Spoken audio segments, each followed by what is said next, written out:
우리 기도하면서 우리 수요 성경 공부 시작하겠습니다. 지난 3일간의 삶을 지켜주시고 오늘 수요일 아침 말씀을 배우기 위하여 오늘 이 자리에 함께 했습니다. 간밤에 비가 많이 왔지만 오늘 맑은 날씨를 주시고 또 새로운 삶의 길들을 위하여 오늘도 한 걸음 더 나아가게 하여 주시기 원하며 우리들의 삶의 모습이 하나님의 말씀에 늘 비추어가며 내 삶이 조금 더 나아지며 또 조금 더 하나님을 닮아가는 그런 믿음의 삶이 되도록 인도하시고 함께하여 주시옵소서. 오늘 시간에 함께하지 못한 이도 기억하여 주시고 또 직장에 출근하고 있는 사랑하는 많은 어번교회 성도들의 삶의 터전도 지키시고 보호하여 주시옵소서. 이제 시작하려고 합니다. 주님께 이 자리에 함께하여 주시옵소서. 예수님의 이름으로 기도드렸사옵나이다. 아멘. 우리 찬송가 하겠습니다. 412장입니다. 412장 우리 찬송하겠습니다. 내 영혼의 극히 깊은 데서 맑은 가락이 울려나네. 하늘 국주가 언제나 흘러나와 내 영혼을 고이 싸네.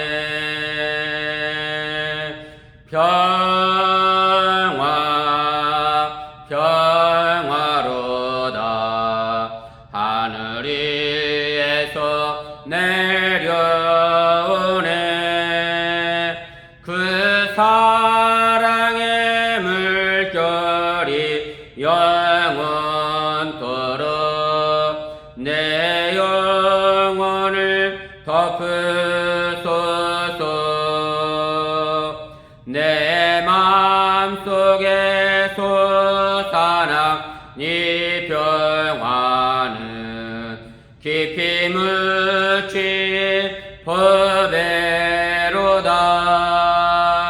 나의 부활을 캐내어 가져갈 자 그 아무도 없으리라.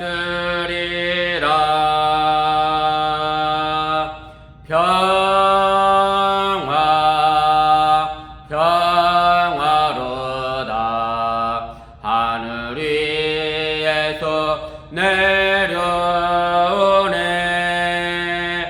그 사랑의 물결이 영원토록 내 영혼을 덮으소서. 내 영혼의 평화가 넘쳐남은 주의 큰 복을 받음이라. 내가 주야로 주님과 함께 있어 내 영혼이 편히 쉬네.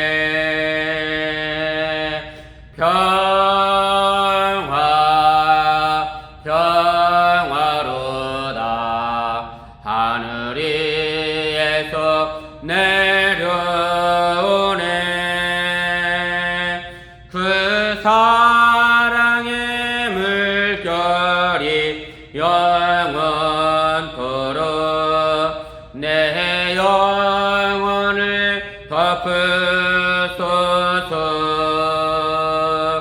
이 땅 위에 험한 길 가는 동안 참된 평화가 어디 있나.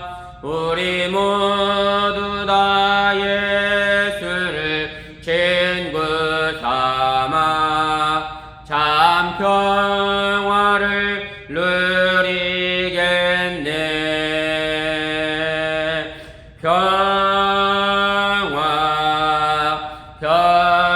평화로다 하늘 위에서 내려오네.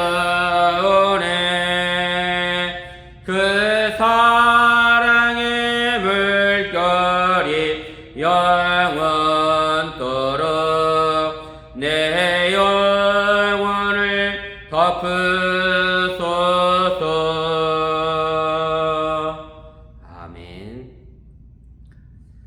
찬송 한 장 더 하겠습니다. 430장입니다. 430장 찬송 한 장 더 합니다.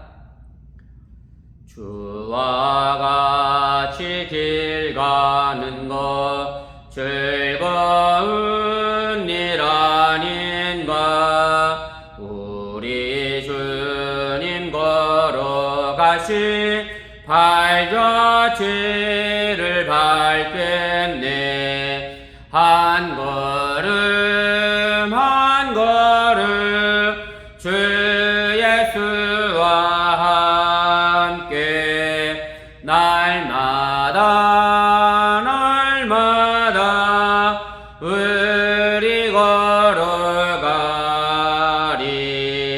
어린아이 같은 우리 미련하고 약하나 주의 손에 이끌리어 생명길로 가겠네. 한 걸음 한 걸음 주 예수와 함께 날마다 날마다 우리 걸어가리.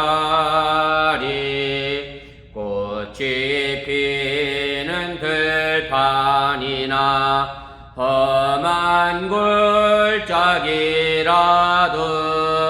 주가 인도하는 대로 주와 같이 가겠네.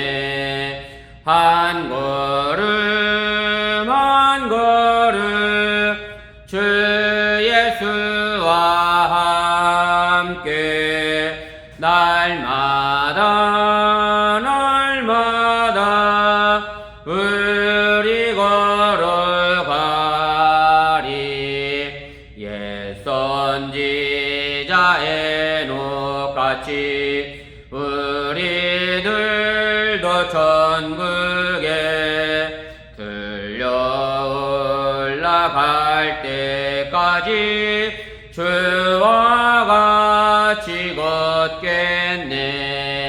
한 걸음 한 걸음 주 예수와 함께 날마다 날마다 우리 걸어가리. 아멘. 하나님 말씀 로마서 5장에서 보겠습니다. 로마서 5장 1절 말씀부터 우리 11절까지 말씀입니다. 로마서 5장 1절 말씀부터 우리 11절까지 우리 한 절씩 교독하고 우리 11절은 함께 읽겠습니다. 그러므로 우리가 믿음으로 의롭다 하심을 받았으니 우리 주 예수 그리스도로 말미암아 하나님과 화평을 누리자. 또한 그로 말미암아 우리가 믿음으로 저희는 이 은혜에 들어감을 얻었으며 하나님의 영광을 바라고 즐거워하느니라. 다만 이뿐 아니라 우리가 환난 중에도 즐거워하나니 이는 환난은 인내를, 인내는 연단을, 연단은 소망을 이루는 줄 아미로다. 소망이 우리를 부끄럽게 하지 아니함은 우리에게 주신 성령으로 말미암아 하나님의 사랑이 우리 마음에 부은 바 됨이니. 우리가 아직 연약할 때에 기약대로 그리스도께서 경건하지 않은 자를 위하여 죽으셨도다. 의인을 위하여 죽는 자가 쉽지 않고 선인을 위하여 용감히 죽는 자가 혹 있거니와. 우리가 아직 죄인 되었을 때 그리스도께서 우리를 위하여 죽으심으로 하나님께서 우리에 대한 자기의 사랑을 확증하셨느니라. 그러면 이제 우리가 그의 피로 말미암아 의롭다 하심을 받았으니 더욱 그로 말미암아 진노하심에서 구원을 받을 것이니. 곧 우리가 원수 되었을 때 그의 아들의 죽으심으로 말미암아 하나님과 화목하게 되었은즉 화목하게 된 자로서는 더욱 그의 살아나심으로 말미암아 구원을 받을 것이구나. 그뿐 아니라 이제 우리로 화목하게 하신 우리 주 예수 그리스도로 말미암아 하나님 안에서 또한 즐거워하느니라. 아멘. 예, 오늘은 13번째 시간입니다. 칭의의 내용과 결과라고 하는 얘기고요. 칭의라고 하는 말을 뭐 그냥 좀 쉽게 풀었으면 우리가 이제 죄인에서 의롭게 되었다라는 말이고요. 그래서 칭의라는 말 자체가 뭐 의인으로 이제 인정받았다라고 하는 그런 개념을 가지고 있습니다. 그래서 우리가 하나님의 의가 나타난 결과가 무엇인가에 관한 이야기를 오늘 할 건데요. 우리가 지난 시간까지 우리가 아브라함이 율법을 행함으로 의롭다 인정함을 받은 게 아니라 하나님의 은혜로 또 하나님을 믿음으로 의롭다 하심을 받았다라고 이야기했고, 그리고 결론적으로 이제 그 믿음은 바로 예수 그리스도가 우리를 위하여 십자가에 죽으심으로 그 의가 동일하게 나타나서 아브라함이 하나님에게 의롭다 인정받은 것처럼 우리도 하나님 앞에 의롭다 인정받는 그런 존재가 되었다. 그래서 아브라함이 우리 믿음의 조상이 되었다라는 얘기를 했습니다. 그래서 그럼 하나님께 의롭다 인정받은 그 결과가 그럼 우리에게 어떻게 나타나느냐라고 하는 그런 내용이 오늘 5장 1절 말씀부터 11절까지의 말씀에 있는 그런 내용입니다. 우리 본문계요 보도록 하겠습니다. 그래서 사도 바울이 이제까지 이제 하나님의 의가 무엇이었고 또 유대인들과 이방인들이 모두 죄를 졌기 때문에 하나님 앞에 이제 심판을 받을 수밖에 없었다라고 하는 그런 부분에 대한 이야기를 했고, 또 그리스도의 신앙을 통해서 우리가 의롭게 인정받았다라고 이야기를 했고요. 그리고 이 문단에 이제 와서 그럼 의롭게 인정된 그런 구체적인 결과와 그 내용이 무엇인가에 대하여 사도 바울이 언급을 하게 됩니다. 그래서 2번부터 이제 7번까지가 오늘 본문만의 말씀을 요약해 내용해 놓은 건데요.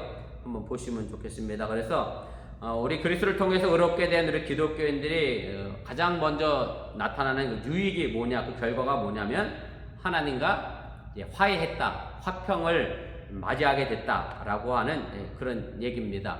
뭐 쉽게 말씀드리면 뭐 싸웠다가 이제 화해했다라고 하는 개념으로 우리가 생각해 보면 되고요. 물론 이것이 쉽게 그렇게 얘기하는 거고, 사도 바울이 표현하고 싶은 것은 이제 법적 용어로 이야기하는 겁니다. 그냥 단순하게 말하는 그런 의미가 아니라 어떤 법적인 효력을 갖고 있는 그런 의미로서, 쉽게 말씀드리면 이제 재판장에서 죄인으로 재판을 받고 있다가 이제 재판관이 이 사람 재판해 보니까 죄가 아니었네 라고 이제 의인으로 인정해 주면서 이제 재판관의 그 판결 때문에 이제 양자간에 이제 긴장이 해소되는 것처럼 하나님의 은혜로 말미암아 이제 사람과 하나님과 이제 관계성 속에서 막혀있던 것들이, 이제 죄로 인하여 막혀있던 것들이 이제 하나님께로 열려져서 이제 화평으로 나아가게 됐다라고 하는 얘기입니다.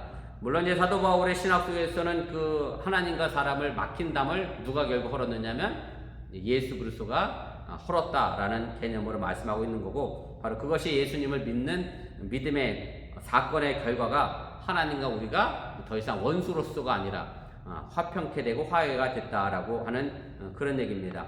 그래서 하나님과 이렇게 화평하게 되고 또 화목하게 된다라고 하면 우리에게 다가오는, 여기 표현대로 얘기하면 환난이라고 하는 것도 사실은 환난이 환난 자체로 끝나는 게 아니라 이것이 우리에게 궁극적으로 이제 소망이 된다라는 것을 이야기를 하게 되고요. 제가 이 부분에 대해서는 뭐 설교 시간에도 여러 번 들었습니다만은, 마찬가지로 뭐 부모가 자녀들을 야단칠 때 자녀가 그걸 깨달으면 참 좋은데 깨닫지 못하잖아요. 무슨 얘기냐면 결국은 엄마가 나를 잘되게 하기 위해서 나를 야단치는 거야. 그래서 그걸 깨달아서 그렇지, 그래 내가 엄마 말에 순종해야 하고 이걸 나쁘다고 생각 안 하고 기쁨 받아들여야지 이러면 좋은데, 그렇지 못한 게 문제이긴 합니다만은, 마찬가지로 우리에게 다가오는 환난도 하나님이 그래 너 골탕 먹어봐라, 뭐 쉽게 말하면 혼나봐라 라고 하는 개념으로 우리에게 환난을 주시는 게 아니라 그 밑바닥에 결국 모든 것들이 합력해서 하나님이 선을 만들어 가시는 그런 결과이기 때문에 우리 그 안에서 환난 가운데서도 우리가 소망을 봐야 한다라고 하는 얘기입니다. 제가 3번 두 번째 단락 그래서 읽어보도록 하겠습니다. 그래서 이 소망이라고 하는 것이 막연하고 헛된 망상이 아니고 하나님 우리를 사랑해 주시는 근거에 의하여 우리가 소망을 가질 수 있게 된다라고 하는 것을 이제 말하게 됩니다. 그리고 6번입니다. 이 사랑은 이제 예수님이 우리가 죄인 되었을 때에, 특별히 오늘 여기 계속해서 반복되는 거죠.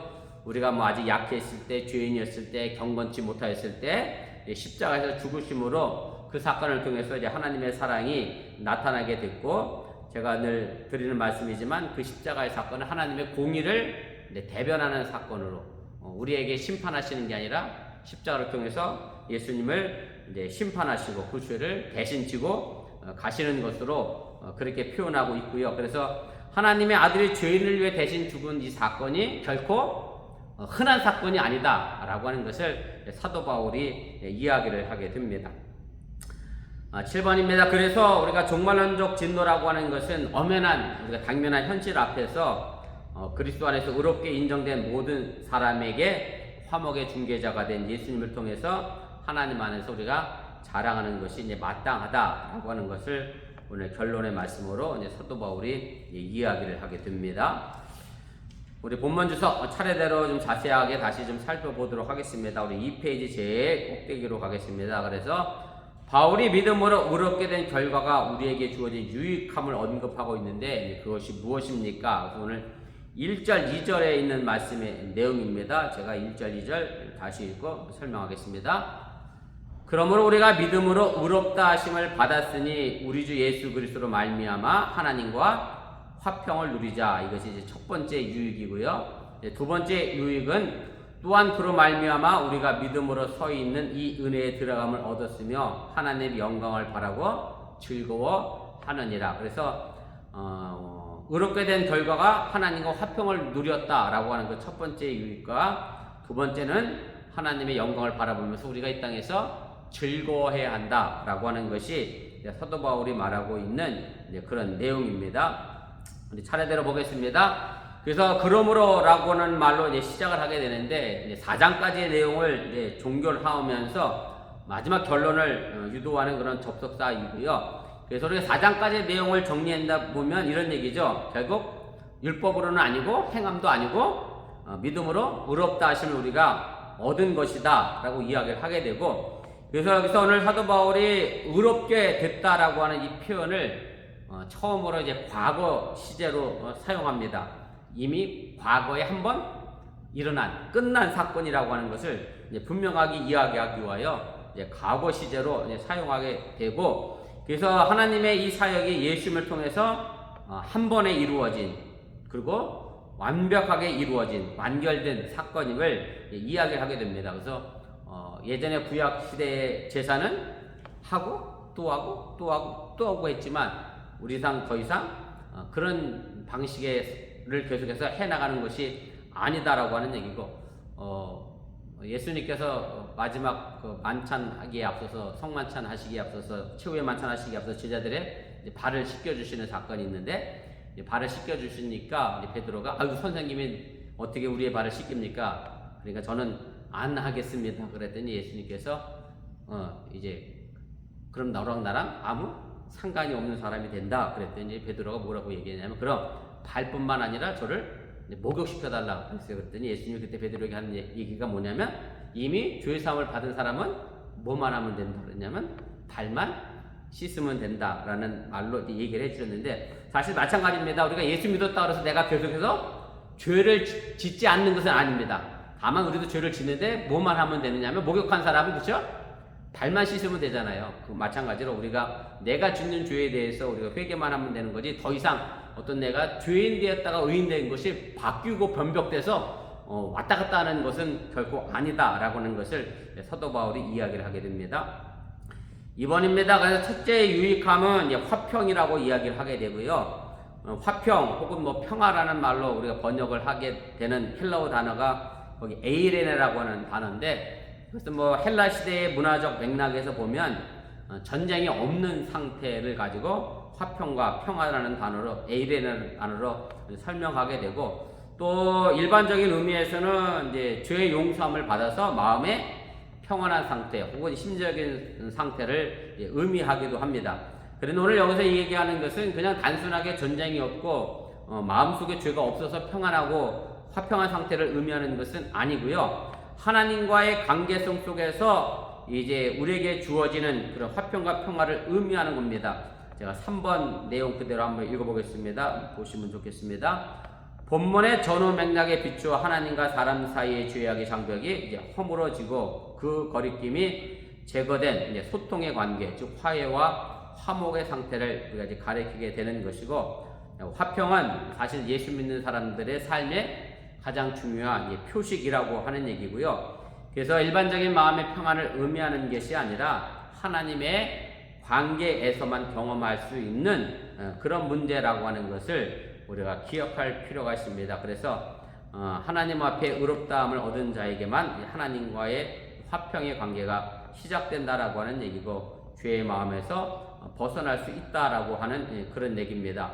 그래서 아주 성경 구절의 말씀을 빌리자고 하면 하박국 선지자가 했던 그런 말씀이잖아요. 외양간에 소가 없고 또 양이 없고 포도나무에 감람나무에 열매가 없어도 나는 나를 구원하신 하나님 때문에 기뻐한다 라고 하는 이 화평이 사실은 하나님과의 관계 속에서 경험할 수 있는 그런 화평의 내용이라고 하는 얘기고요.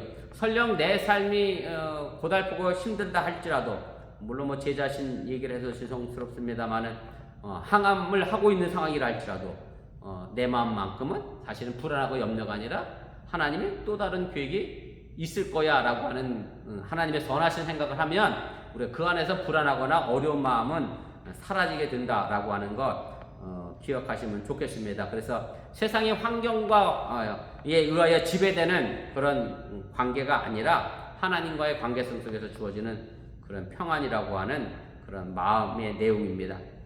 4번입니다. 그래서 이 화평의 매개자가 결국 누구냐면 예수 그리스도 십자가 사건을 이야기하게 되는 것이고, 그래서 예수님께서 자신의 십자가 죽음을 통해서 이제 공의라고 하는 하나님의 심판을 이루어내시고, 그리고 또 하나님께서 우리를 용서하시는 사랑의 개념도 그 십자가를 통하여 이루어내시게 된다라고 하는 얘기입니다.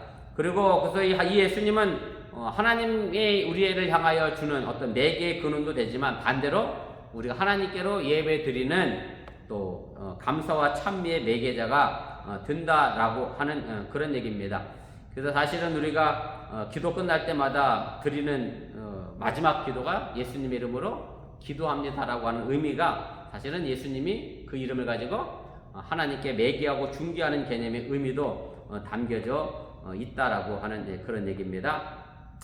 5번입니다. 그래서 두 번째 유익은 이제 즐거움이라고 하는 것이고요. 사실은 우리가 신앙생활 하면서 자연스럽게 나타나야 될 삶의 표식이고 신앙적 응답이라고 우리가 표현할 수 있습니다. 우리가 하나님의 영광이라고 표현된 이것은 하나님께서 하나님을 믿는 사람들을 위하여 준비해 주신 구원을 의미하게 되고, 사실 우리가 어떤 구원을 받고 혹은 귀한 선물을 받았으면 당연히 즐거워하는 게 마땅한 삶이잖아요. 마찬가지로 우리에게 이 즐거움의 신앙의 모습이 나타나야 한다라고 하는 얘기고, 그것이 우리가 가져야 될 믿음을 의롭게 된 자로서의 결과물이라고 하는 그런 얘기입니다. 그래서 우리가 예수 믿으면서 내 마음에 평안을 얻고 화평의 관계를 만들어가며, 그리고 내 삶이 즐거워하는 것, 당연한 신앙의 삶의 양태이고 모습임을 꼭 기억하시고 기뻐하시고 평안하시고 또 즐거워하는 신앙생활이 되어질 수 있기를 주님의 이름으로 부탁을 드립니다. 6번입니다. 그래서 제가 아까도 말씀드렸던 것처럼 우리가 서 있는 이 은혜의 자리는 재판의 승리로 종결된 법정을 이야기하는 것이고요. 그래서 우리가 죄인으로 서서 재판을 받다가 재판관이 그리고 변호사, 중개인이 필요하니까 변호사 대신 예수님이 이제 죄 없다라고 이야기하심으로 해서 심판의 자리가 아니라 그 자리가 이제 뭘로 바뀌게 되는 거냐면 은혜의 자리로 바뀌게 되는 것을 의미하게 됩니다. 제가 그 6번 그대로 좀 읽어보겠습니다. 한번 보시면 좋겠습니다. 우리가 서 있는 이 은혜는 재판이 승리로 종결된 법정을 기억나게 하는 것이고요. 죄인된 우리는 피고인으로 신문받으며 내내 서 있다가, 그러나 우리가 서 있는 그 공간은 죄악에 대한 형벌로부터 이제 죄 용서함 받는 은혜의 공간으로 바뀌게 된다라고 하는 얘기고, 결국 이 은혜는 중개자 되시는 예수 그리스도를 통하여 효력이 발생하게 되는 것이고, 이래서 우리는 이제 죄인에서 의롭게 된 신분으로 완전히 탈바꿈하는 감격적인 그런 사건을 우리가 맞이하게 되는 것이 바로 이 우리가 서 있는 이 은혜라고 하는 단어 속에 들어져 있는 법정의 모습이다라고 하는 얘기입니다. 그리고 오늘 이 서 있다라고 하는 이 표현도 이미 완료형 시제를 사용해서 사면된 의인의 신분이 예수님의 공로로 이미 완벽하게 바뀌고 이루어진 상태임을 사도 바울이 이제 표현을 하게 됩니다. 7번입니다. 그래서 우리가 서 있는 이 은혜의 공간은 결국은 우리가 지금 주일마다 나와서 예배드리는 그 예배의 공간으로 인도하는 그런 모습의 내용이기도 하고요. 그래서 오늘 여기 들어갔다라는 표현을 썼는데, 그래서 예배자가 예물을 드리기 위하여 성소에 들어가는 모습을 표현하는 것으로 우리가 이해하면 되고, 그래서 제가 오늘 예배라고 하는 것에 대하여 제가 말씀드린 것 가운데 하나가, 내가 예배 드려서 하나님께 내가 뭔가 은혜를 얻고자 하는 것이 아니라 그 반대라고 하는 겁니다. 무슨 얘기냐면, 내가 이미 하나님께 은혜를 입었기 때문에 교회에 가서, 성전에 가서 그 은혜에 감사하기와 예배 드리는 게 예배지, 우리가 뭘 받고자 하는 예배는 아니다라고 하는 것으로 우리가 예배의 정의를 다시 정립할 필요가 있다라고 하는 얘기입니다. 우리 3페이지 보겠습니다. 저희 꼭대기로 가겠습니다. 2번입니다. 사도 바울이 말하는 의롭게 된 백성들이 이제 감내해야 될 현실적인 조건은 무엇입니까? 오늘 3절부터 4절까지 말씀인데, 우리가 은혜를 입어서 또 예수님으로 말미암아 의롭게 되었지만, 그럼에도 불구하고 우리가 당면하는 여러 가지 고난과 어려움이 있다라고 하는 그런 얘기입니다. 다만 이뿐 아니라 우리가 환난 중에도 즐거워하나니 이는 환난은 인내는 연단은 소망을 이루는 줄 알미로다. 이렇게 되어 있습니다. 그래서 오늘 여기서 이제 사도 바울이 하나님 안에서 하나님을 즐거워하는 것은, 제가 아까도 말씀드렸던 것처럼 하나님께서 내게 선하신 뜻이 있을 거야, 좋은 뜻이 있을 거야 라는 자부심이 있어야, 신뢰가 있어야 즐거워하는 거지, 그런 믿음이 없으면 결코 이제 즐거워할 수 없다라고 하는 얘기고요. 그런데 이제 그런 사역 가운데서 우리가 즐거워할 수 있는 것만은 아니라 그 안에도 이제 고생과 고난도 포함되어 있는 것이 이제 문제인데, 바울이 이것을 가지고 이제 다만 이뿐 아니다라고 하는 것으로 토를 달면서, 또 의롭게 된 사람들이 감당해야 될, 감내해야 될 그런 고난도 있음을 우리에게 제시해주고 있습니다. 2번입니다. 그래서 환난이라고 하는 것이 오늘 우리에게 이제 당면하게 되는데, 사실은 환난을 우리가 다 만나고 살지요. 고난이라고 해도 되고 어려움이라고도 우리가 할 수 있겠지만, 그러나 이것이, 이 환난이 하나님의 뜻 안에서 이루어진 것이라고 하면, 하나님께서 허락하신 것이라고 하면 분명히 그것은 내게 좋은 길로 인도함 받을 것이다 라고 하는 것을 믿는다라고 하면, 그 환난과 고난이 수치가 아니라 이제 즐거움의 조건이 된다라고 하는 그런 얘기고요. 우리가 이 환난에 대해서 우리가 꼭 기억하고 오해하지 말아야 될 것은 뭐냐면, 제가 3번에도 썼습니다만은 한번 보세요. 3번에 가로 3번.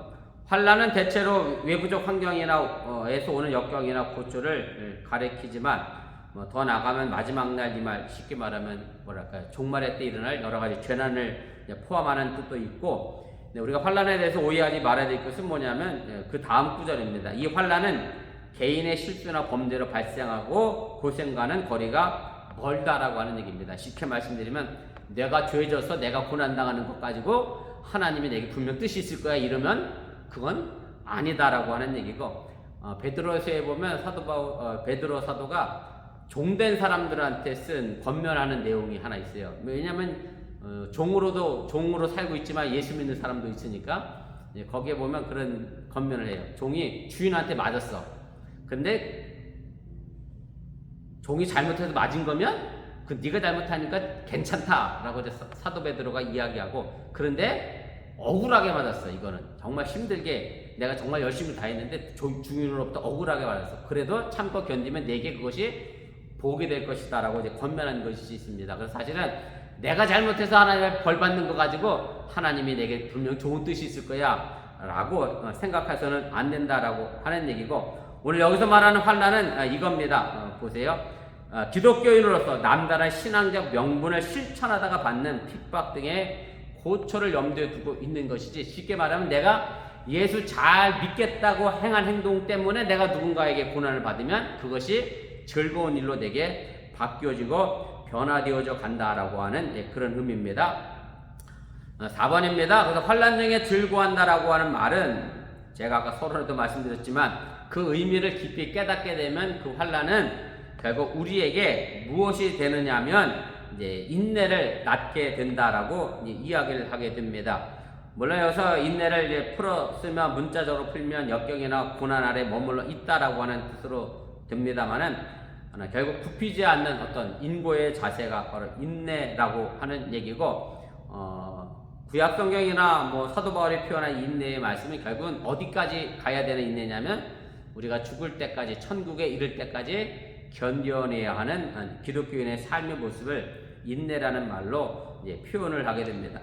5번입니다. 그래서 그 인내가 결국 뭘 만들어내느냐면 연단을 만들어낸다라고 얘기하게 되는데, 뭐 연단은 문자적으로 얘기하면 검증받은 자질이라는 뜻이고, 또 이것을 가지고 어떤 인격이나 품격이로도 번역하기도 합니다. 그래서 결국 우리가 예수 믿는 것 때문에 환난을 당하고 그 환난을 잘 견뎌내고 인내하면 결국 우리들의 성품이 예수의 모습으로 바뀌고, 제가 지난주에 설교를 했습니다만 거룩해지는 그런 삶의 모습으로 우리가 바뀌어지게 되는 것이고, 그 두 번째 단락에도 보면 나아가 이로부터 생산된 훌륭한 덕성이라고 하는 그런 파생적 의미를 가지게 됩니다. 그래서 연단이라고 하는 이 말의 개념은 정확히 얘기하면 이제 금을 재련하는 데서 나오는 그런 의미입니다. 우리가 순금을 얻기 위해서 풀목불에 이제 금이 섞여 있는 함석을 녹이게 되고, 그래서 불순물은 제거하고 이제 순금만 얻어내는 과정, 이것이 바로 연단이라고 하는 단어 속에 들어있는 그런 의미고, 그래서 우리가 하나님 앞에서 여러 가지 시험을 통해서 하나님 앞에 바르게 훌륭한 품격과 인격을 가진 사람으로, 또 예수님의 성품을 닮아가는 사람으로 거듭나는 것을 염두에 두고 사도 바울이 이야기하고 있다라고 하는 얘기입니다. 제가 여기 욥기서에 나와 있는 그 말씀을 하나 적어놨는데 각주 5번입니다. 그 하단에 보면 이렇게 되어 있습니다. 내가 가는 그 길을 그가 아시나니 그가 나를 단련하신 후에는 내가 순금같이 되어 나오리라, 이렇게 되어 있습니다. 그래서 사실 우리가 예수 믿는다 그래서 하루아침에 말 그대로 뭐랄까요, 달라질 수는 없습니다. 서서히 바뀌어지고 변화되어져 가는 거지.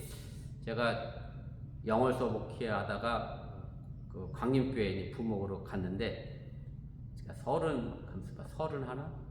32쯤 갔던 것 같아요. 서울에 32쯤 갔어요. 옛날 사진 보면 정말 어렸던 것 같아요. 저번에 80몇 년생 교육 성도들 보니까 정말 어려 보이더라고요. 그래서 제가 그때 거의 간 것 같아요. 근데 그분들이 저한테 뭐라고 그랬냐면, 아이고 목사님 꼭 우리 막내 아들 같아요. 그렇죠. 제가 보니까 나이대가 그랬던 것 같아. 제가 주로 신방 다녔던 분들은 뭐 50대, 60대 권사님, 집사님들 가정을 신방 다녔으니 딱 막내 아들 뻘이 와서 설교하고 신방하는 이제 그런 상황이 됐으니까, 그때 제가 이제 그분들한테 그런 말씀을 들었던 적이 있어요. 목사가 나이 들어 목사가 되는 게 아니라 젊어서 목사 된 다음에 점점 목사로 뭐가 되어가죠? 완성되어져 가는 겁니다. 그러니 이쁘게 봐주세요. 제가 뭐 그랬던 기억이 있는데, 사실 예수 믿었다 그래서 갑자기 뭐 예수님처럼 성품이 확 바뀌는 것도 아니고, 뭐 전도사 시절 거쳐서 목사 안수 받았다 그래서 갑자기 큰 그릇의 목사가 되는 것도 결코 아니고, 자꾸 부단하게 부딪히는 과정 속에서 우리가 연단되어지고 만들어져 가야 하는 그런 삶의 모습이라고 하는 그런 얘기입니다. 우리 6번입니다. 제가 읽을 테니까 한번 보세요. 환난을 연단의 기회로 삼기 위해서 전제되어야 할 것은, 제가 누누이 드린 말씀이고, 그 환난이 선한 목적을 내포한 하나님의 시험이라고 하는 믿음이 있어야 이것이 즐거움이 되는 거지, 그 믿음이 없으면 그냥 형벌이고 고난일 수밖에 없다라고 하는 얘기입니다. 인내와 연단의 끝이 파국이와 멸망이라고 하면 그 환난은 그냥 비참할 수밖에 없다라고 하는 얘기고, 다행히도 그 연단의 끝에 소망이 생긴다라고는 바울은 이야기하게 되고, 이 소망은 뭐 내 욕심을 채우기 위한 그런 소망이 아니라 인간적인 욕심의 거품이 거친 상태에서 온전히 하나님의 영광을 바라보는 그런 희망이 바로 이 소망임을 기억하시기를 바랍니다. 4페이지 제일 꼭대기로 가겠습니다. 그래서 우리는 하나님의 영광에 참여할 소망이 결코 우리를 실망시키지 않으리라고 하는 확신을 어떻게 얻게 되느냐라고 하는 얘기인데, 5절입니다.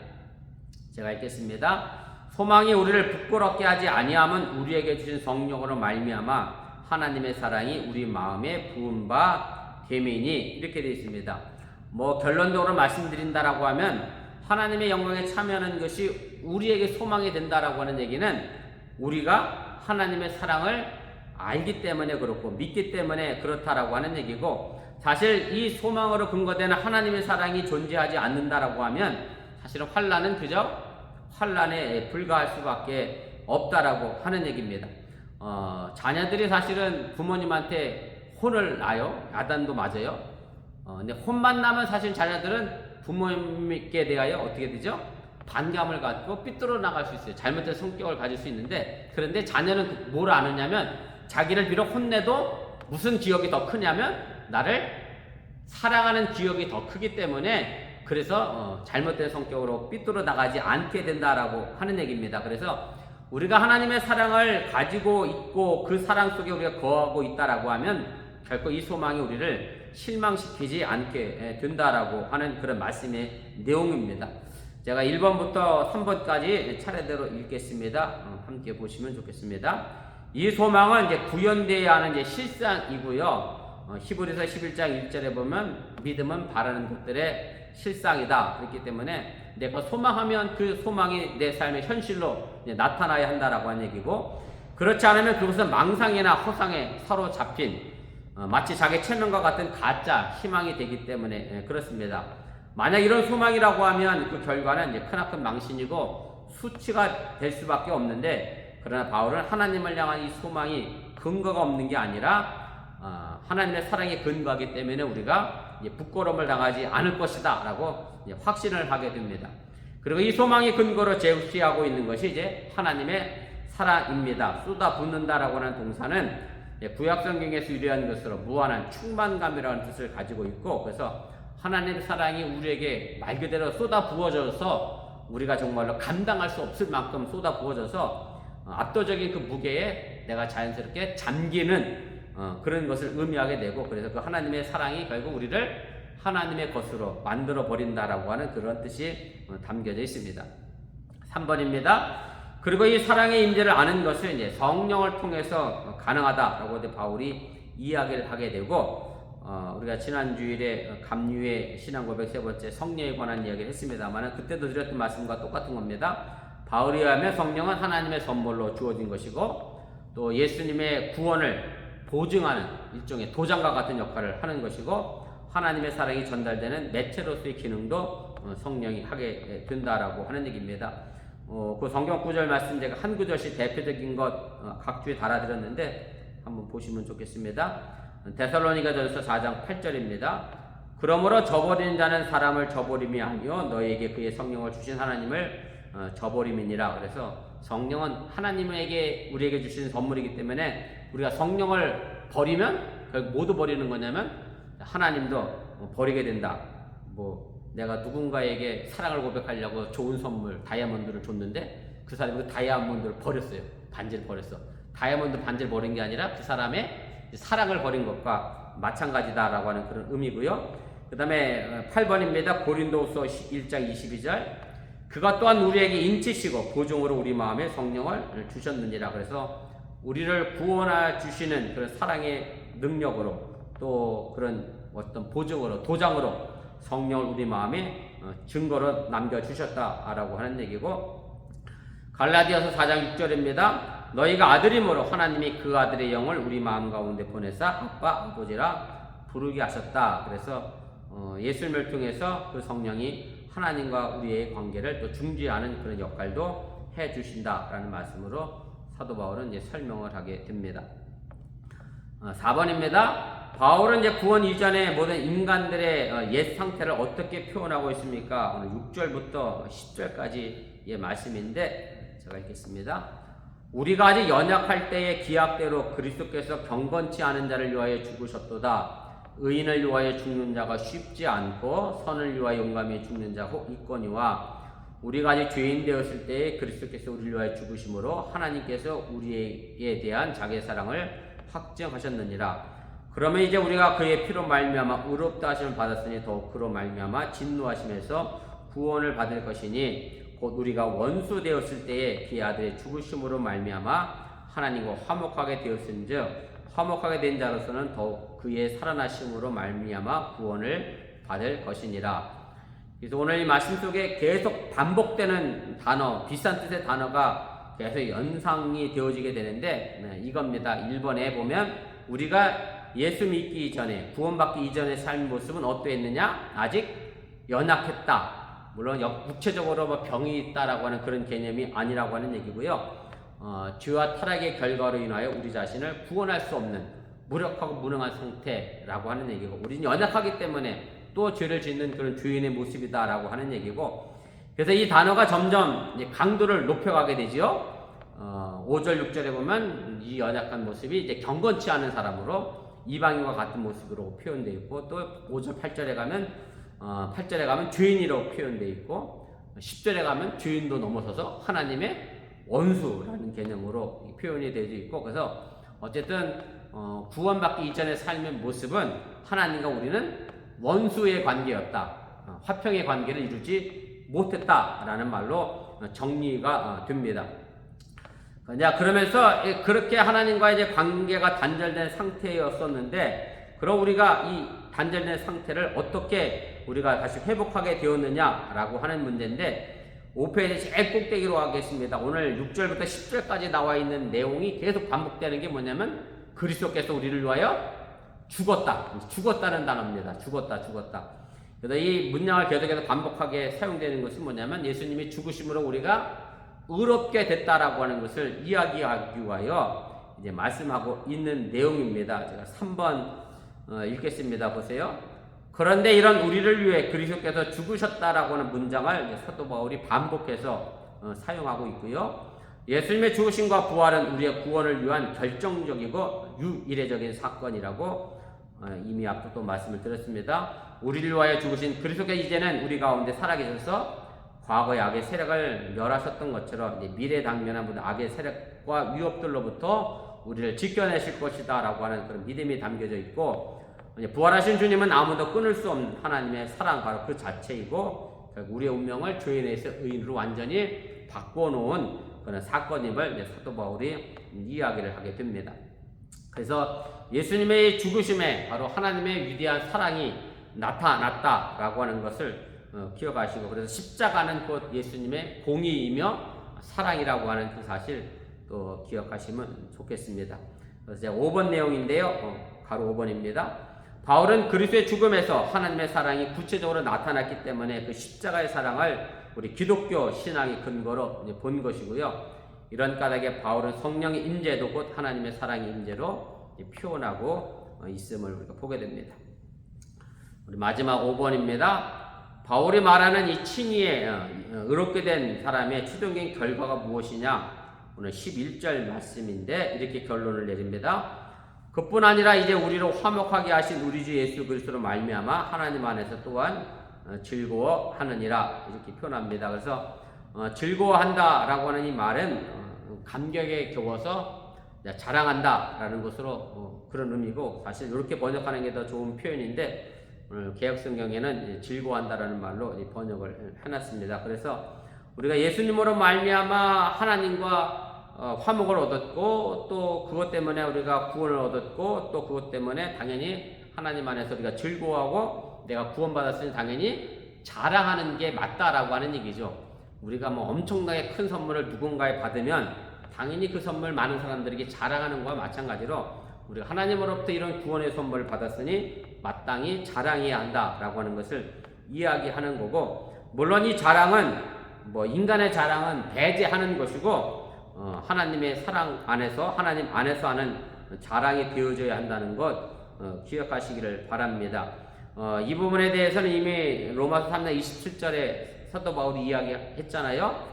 우리가 율법으로 행함으로 구원을 얻은 게 아니기 때문에 결코 자랑할 게 없다라고 얘기했기 때문에 우리가 이 부분에 대해서 내 자랑이 아니라 하나님의 은혜 속에서 우리가 하나님 안에서 자랑해야 한다라고 하는 얘기입니다. 4번입니다. 그래서 바울은 이 문단을 요약하면서 하나님과의 화해, 화목을 다시 한번 설명하게 되고, 그래서 이 화해가 예수님의 어떤 대속적 죽음에 빚지고 있는 것도 다시 한번 확인을 시켜주게 되고, 여기서 주목해야 될 이 화해는 하나님으로부터 의롭게 인정받은 것과 별거의 관계가 아니라, 아까 제가 말씀드렸던 것처럼 의롭게 된 어떤 결과의 첫 번째 유익이 바로 이 화해, 화목에 담겨져 있는 것임을 기억하시면 좋겠습니다.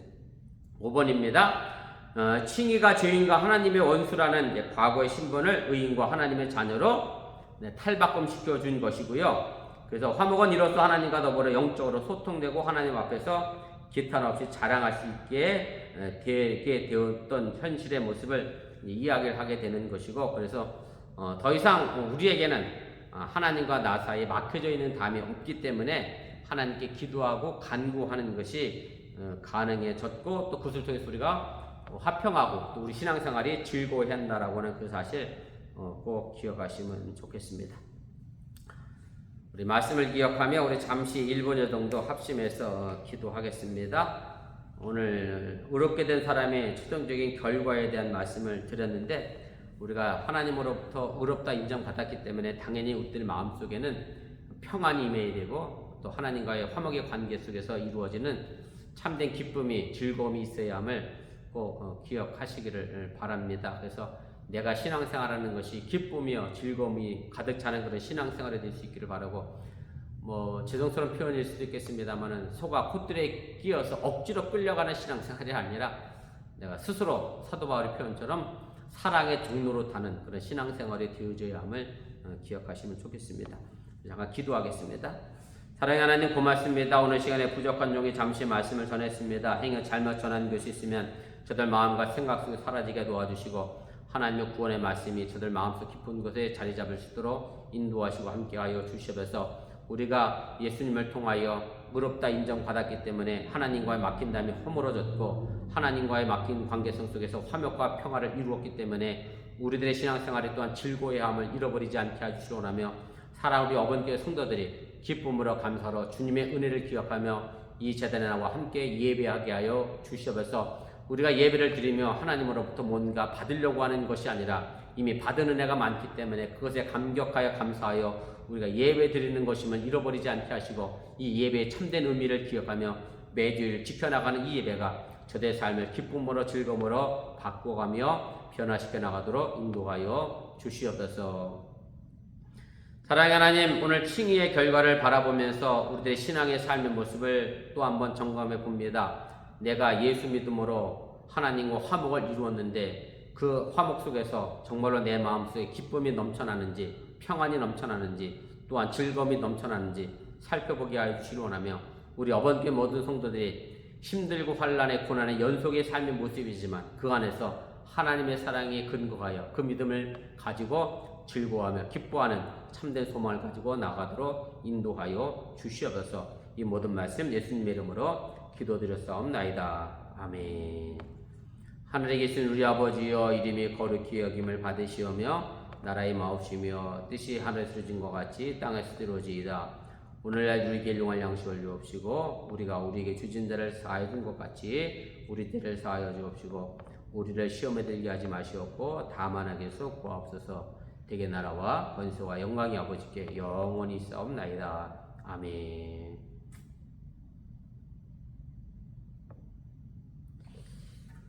감사합니다. 성경 공부를 마쳤습니다. 건강한 모습으로 주일에 뵙겠습니다.